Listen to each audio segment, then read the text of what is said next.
2월 18일 명절 두 번째 날이기도 합니다. 요한복음 6장 30절에서 40절 말씀을 읽고 같이 우리가 묵상해 보도록 하겠습니다. 그들이 묻되 그러면 우리가 보고 당신을 믿도록 행하시는 표적이 무엇이니까? 하시는 일이 무엇이니까? 기록된 바 하늘에서 그들에게 떡을 주어 먹게 하였다 함과 같이 우리 조상들은 광야에서 만나를 먹었나이다.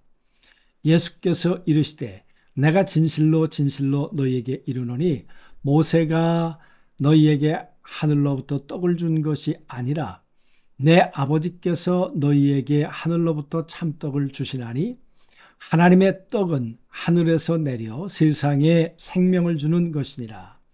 그들이 이르되 주여 이 떡을 항상 우리에게 주소서. 나는 생명의 떡이니 내게 오는 자는 결코 줄이지 아니할 터이요 나를 믿는 자는 영원히 목마르지 아니하리라. 그러나 내가 너희에게 이르기를 너희가 나를 보고도 믿지 아니하는도다 하였느니라. 아버지께서 내게 주시는 자는 다 내게로 올 것이요 내게 오는 자는 내가 결코 내쫓지 아니하리라. 내가 하늘에서 내려온 것은 내 뜻을 행함이 하려 함이요 아니요 나를 보내신 이의 뜻을 행하려 함이니라.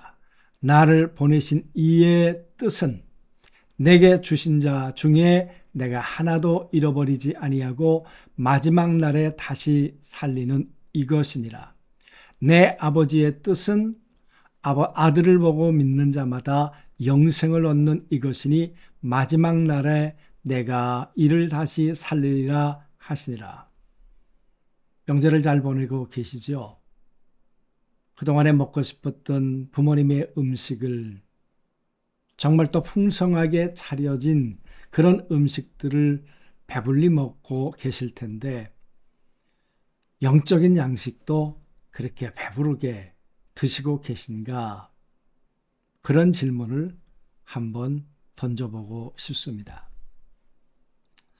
여러분, 참 오늘 말씀이 어렵습니다. 쉽지 않습니다. 그런 생각을 해보았습니다. 2000년 전에 제가 이곳에 있었다면 오병이어 기적을 체험하고 예수님 앞에 이렇게 열정을 가지고 예수님을 찾아왔는데 이런 이야기를 하신다면 그 이야기를 깨달았을까요? 예수님의 말씀이 그렇게 쉽지 않습니다. 오늘 이야기의 배경은 이런 것이죠. 기적을 체험했습니다. 보리떡 5개, 고기 2마리 가지고 배불리 먹는 체험을 말입니다. 그런데 그들이 와서 더 큰 표적을 요구합니다. 그리고 예수님이 답변하시는 이런 구조로 오늘 이야기가 전개되고 있습니다. 바로 전날 이 무리들은 오병이어의 기적을 체험했습니다. 그들은 빵을 먹고 배불렀지만 그 의미를 깨닫지는 못했습니다. 그들은 자신의 눈앞에 있는 증거를 무시하고 자신의 기대, 정치적이거나 경제적인 해결을 의미하겠죠. 기대를 충족시킬 또 다른 표적을 요구하고 있었습니다. 예수님이 우리의 필요를 요구하면 항상 들어주시는 자판기처럼 그렇게 생각했을 수 있겠죠.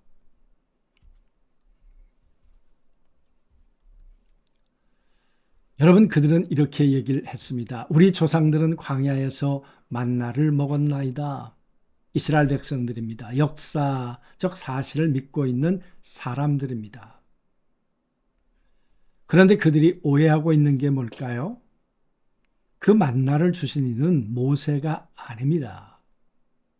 모세가 아니라 하늘에 계신 하나님 아버지께서 주셨다는 거죠.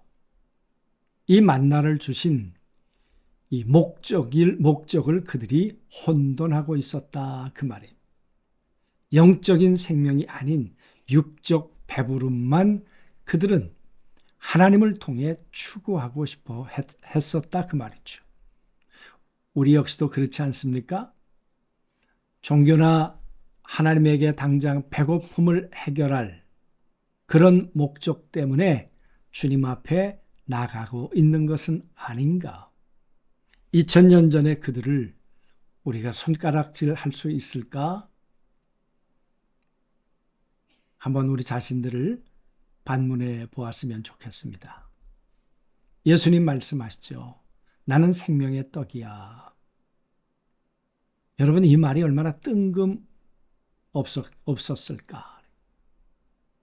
내게 오는 자는 결코 줄이지 아니할 터이요 나를 믿는 자는 영원히 목마르지 아니하리라. 예수님은 빵을 가지고 계신 분이 아니라 존재 자체가 빵이신 분이다. 물리적인 빵은 다시 배고프게 하지만 생명의 떡은 존재의 허기를 영원히 해결합니다. 여러분, 이렇게 예수님을 바라본 사람이 몇 명이나 되었을까요? 예나 지금이나. 그래서 주님이 말씀하십니다.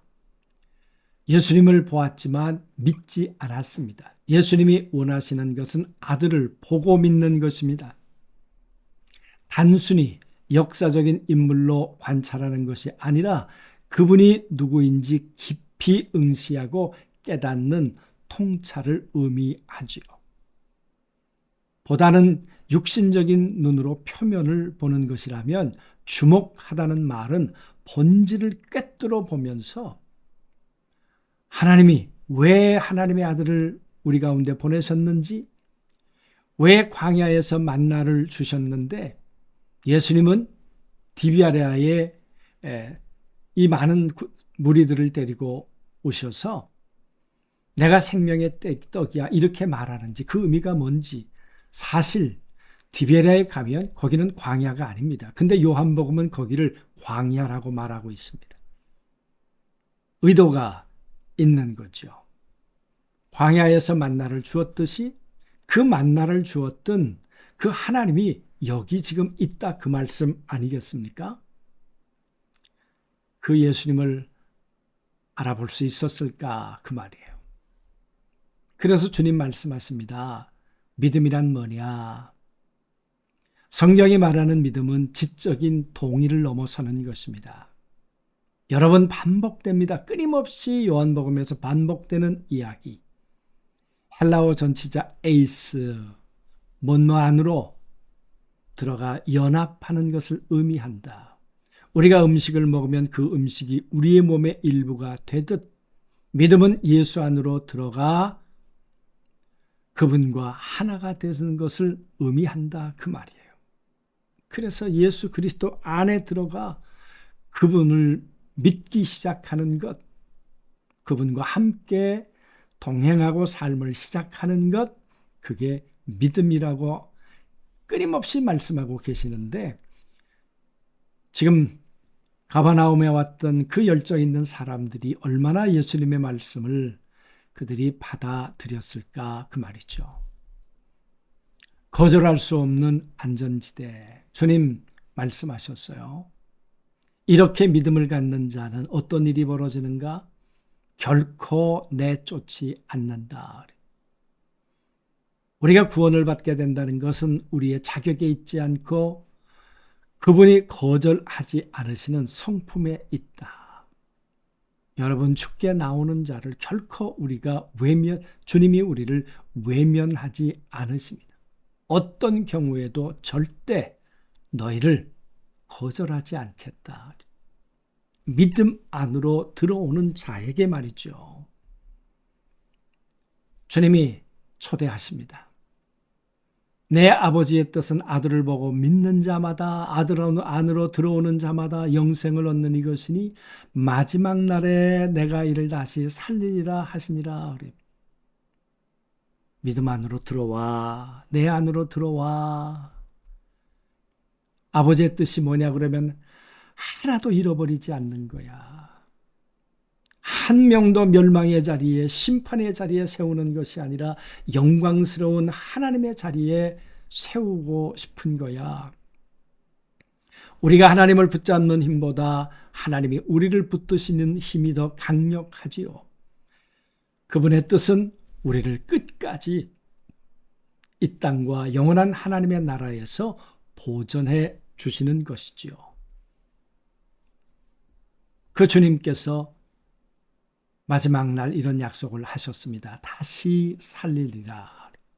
생명의 떡은 단순히 이 땅에서의 배고픔만 해결하지 않습니다. 그것은 죽음을 이기는 힘입니다. 믿음으로 시작된 조회라는 이 생명은 마지막 날의 부활로 완성되는 것이죠. 이것 때문에 예수님 오셨고 예수님은 이 땅에서 주님 안으로 우리를 초대해 주셨습니다.